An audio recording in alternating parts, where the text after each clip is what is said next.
Laurent Fabius va se rendre en Iran le 29 juillet. Il sera le deuxième dirigeant occidental de ce niveau à aller dans ce pays après l'accord du 14 juillet, pour quelques jours après le ministre allemand de l'économie, Sigmar Gabriel, préparer le terrain aux entreprises françaises qui piaffent d'impatience de retourner dans ce pays qui a été coupé du monde en quelque sorte par les sanctions internationales depuis 12 ans en raison de son programme nucléaire controversé. Les perspectives sont considérables puisque l'Iran est déjà le deuxième marché du Proche-Orient, est assis sur des réserves de pétrole parmi les plus importantes de la planète et va pouvoir enregistrer une croissance considérable puisque le pays va être autorisé à exporter de nouveau à peu près 2 à 2,5 millions de barils par jour contre seulement 700 000 ces derniers temps.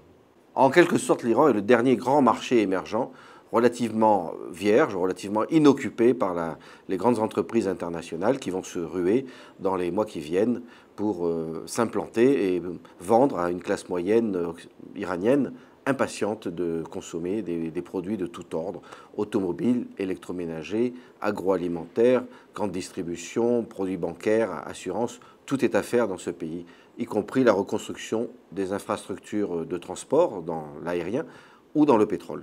La France avait des positions solides en Iran pour des raisons historiques, mais ses parts de marché ont nettement diminué en raison des sanctions. Le fait que les grandes entreprises ont gardé des antennes sur place devrait leur permettre de reprendre des positions rapidement, puisque ce qui compte pour les Iraniens, c'est quand même la qualité de l'offre.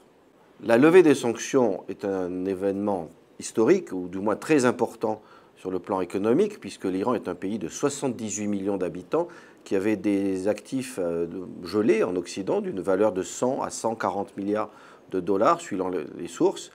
Et en outre, le retour sur le marché du pétrole, qui va sans doute faire baisser un peu encore davantage les cours, est là aussi un événement géostratégique. Pour autant, les entreprises occidentales qui vont retourner en Iran ne vont pas avoir une partie facile. D'abord, la concurrence sera importante.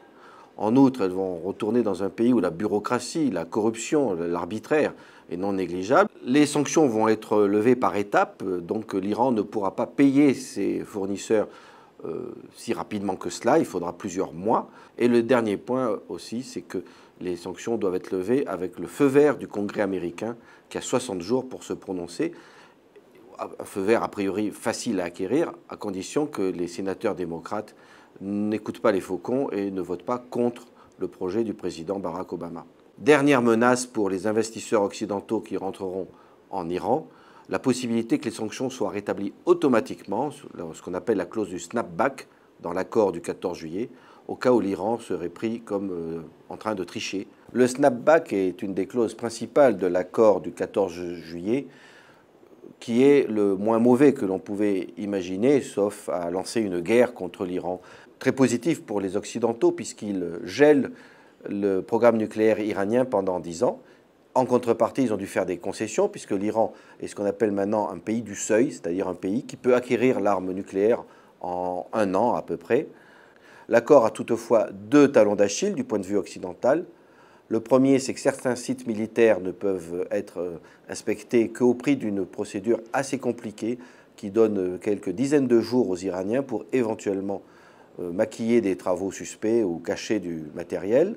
Le deuxième talon d'Achille, c'est que les Iraniens pourraient produire, s'ils se mettent à tricher, une bombe nucléaire au bout d'1 an seulement, un délai où il serait difficile d'agir en instaurant de nouvelles sanctions ou en menant des opérations militaires pour les en empêcher. 1 an, ce n'est pas très long quand même.